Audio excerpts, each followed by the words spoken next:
ਬੁੱਲੇ ਸ਼ਾਹ ਕਿਉਂ ਨਹੀਂ ਪੜਾਇਆ ਜਾਂਦਾ ਜੀ?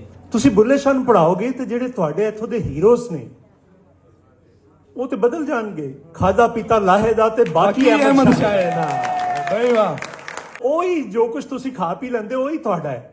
ਸੋ ਇਸ ਲਈ ਸਾਡੇ ਸੂਫੀਆਂ ਨੂੰ ਨਹੀਂ ਪੜਾਇਆ ਜਾਂਦਾ, ਨਹੀਂ ਇਹਨਾਂ ਦੇ ਉੱਤੇ ਗਿਆਨ ਦਿੱਤਾ ਜਾਂਦਾ, ਨਹੀਂ ਇਹਨਾਂ ਦੀ ਗੱਲ ਕੀਤੀ ਜਾਂਦੀ, ਨਹੀਂ, ਕਿਉਂਕਿ ਅੱਜ ਦੀ ਜਿਹੜੀ ਨਸਲ ਹੈ ਉਹਨੂੰ ਫਿਰ ਤੁਸੀਂ ਰੋਕ ਵੀ ਨਹੀਂ ਸਕਦੇ ਜੀ। ਹੁਣ ਬਾਬਾ ਬੁੱਲੇ ਸ਼ਾਹ ਸਭ ਤੋਂ ਜ਼ਿਆਦਾ ਸਬ ਕੰਟੀਨੈਂਟ 'ਚ ਜਾਂ ਦੁਨੀਆ 'ਚ ਸਭ ਤੋਂ ਜ਼ਿਆਦਾ ਗਾਇਆ ਜਾਣ ਵਾਲਾ ਬੁੱਲੇ ਸ਼ਾਹ ਹੈ ਜੀ। ਤੁਸੀਂ ਕਿਧਰੇ ਚੁੱਕ ਕੇ ਵੇਖ ਲਓ ਤੇ ਬਾਬਾ ਬੁੱਲੇ ਸ਼ਾਹ ਗਾਇਆ ਜਾ ਰਿਹਾ। ਜਿਨ੍ਹਾਂ ਦੀ ਜ਼ੁਬਾਨ ਨਹੀਂ ਵੀ ਬੋਲੀ ਨਹੀਂ ਵੀ ਉਹ ਵੀ ਗਾ ਰਹੇ ਜੀ। ਹੁਣ ਅਗਰ ਬੁੱਲੇ ਸ਼ਾਹ ਨੂੰ ਵੇਖੀਏ ਤੇ ਕਿਸ ਤਰ੍ਹਾਂ ਇਹਨਾਂ ਸਾਰੀਆਂ ਚੀਜ਼ਾਂ ਦੀ ਹੱਲ ਜਿਹੜੀ ਮੈਂ ਗੱਲ ਕੀਤੀ ਸੀ ਉਹ ਕਿਸ ਤਰ੍ਹਾਂ ਪੇਸ਼ ਕਰਦਾ ਬਾਬਾ ਬੁੱਲੇ ਸ਼ਾਹ। ਹੁਣ ਇਨਸਾਨ ਜਿਹੜਾ ਹੈ ਉਹਦੀ ਗੱਲ ਕਰਦਾ ਹੈ ਜੀ, ਔਰ ਉਹਨੂੰ ਸਾਰੇ ਮਜ਼ਹਬਾਂ, ਫਿਰਕਿਆਂ, ਜ਼ਾਤਾਂ ਦਾ ਸਾਰਿਆਂ ਦੀ ਨਿੰਦਿਆ ਕਰਦਿਆਂ ਹੋਇਆਂ ਅੱਗੇ ਟੁਰਦਾ ਜਾਂਦਾ ਹੈ ਕਿ ਬੁੱਲੇ ਨੂੰ ਸਮਝਾਵਣ ਆਈਆਂ ਭੈਣਾਂ ਤੇ ਭਰਜਾਈਆਂ, ਮੰਨ ਲੈ ਸਾਡਾ ਕਹਿਣਾ ਤੇ ਛੱਡ ਦੇ ਪੱਲਾ ਰਾਈਆਂ। ਜੇ ਕੋਈ ਸਾਨੂੰ ਸੈਯਦ ਆਖੇ ਦੋਜ਼ਖ ਮਿਲਨ ਸਜ਼ਾਈਆਂ, ਜੇ ਕੋਈ ਸਾਨੂੰ ਰਾਈ ਆਖੇ ਬਿਸ਼ਤੀ ਪਿੰਗਾ ਪਾਈਆਂ। ਬੇਸਿਕਲੀ ਉਹ ਜ਼ਾਤ ਪਾਤ ਜਿਹੜੀ ਸੈਯਦ ਮੁਸਲਮਾਨਾਂ 'ਚ ਉੱਚੀ ਜ਼ਾਤ ਹੈ ਉਸ ਦੀ ਨਿੰਦਿਆ ਕਰਦੇ। ਤੇ ਬੁੱਲੇ ਸ਼ਾਹ ਚੱਲ ਉੱਥੇ ਵਸੀਏ ਜਿੱਥੇ ਰਹਿਣ ਅਕਲ ਦੇ ਅੰਨੇ, ਨਾ ਕੋਈ ਸਾਡੀ ਜ਼ਾਤ ਪਛਾਣੇ ਨਾ ਕੋਈ ਸਾਨੂੰ ਮੰਨੇ।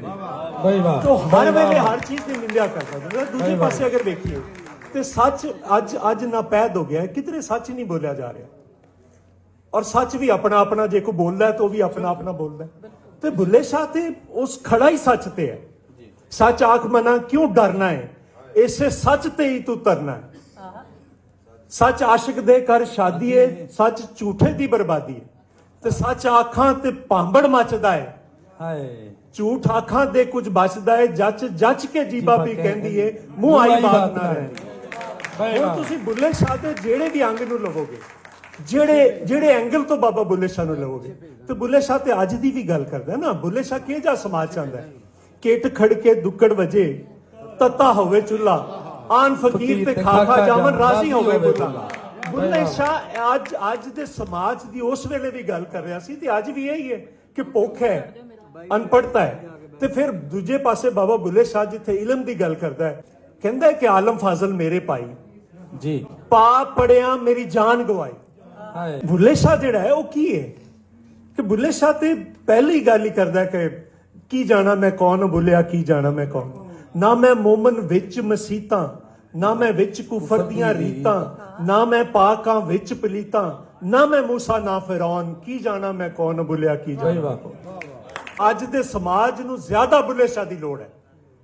ਤੇ ਫਿਰ ਬੁੱਲੇ ਸ਼ਾਹ ਨੂੰ ਅਸੀਂ ਕਦੀ ਕਿਸੇ ਜਗ੍ਹਾ ਤੇ ਲਿਆ ਕੇ ਖਿਲਾਰ ਲੈਂਦੇ ਹਾਂ, ਕਦੀ ਕਿਤੇ ਕਦੀ ਕਿਤੇ। ਅਸੀਂ ਆਪਣੇ ਆਪਣੇ ਦਾਇਰੇ ਵਾਏ ਨੇ, ਉਹਨਾਂ ਵਿੱਚ ਲਿਆ ਕੇ ਬੁੱਲੇ ਸ਼ਾਹ ਨੂੰ ਖਿਲਾਰ ਦਿੰਦੇ ਹਾਂ। ਪਰ ਬੁੱਲੇ ਸ਼ਾਹ ਤੇ ਨਹੀਂ ਮੰਨਦਾ ਇਹਨਾਂ ਗੱਲਾਂ।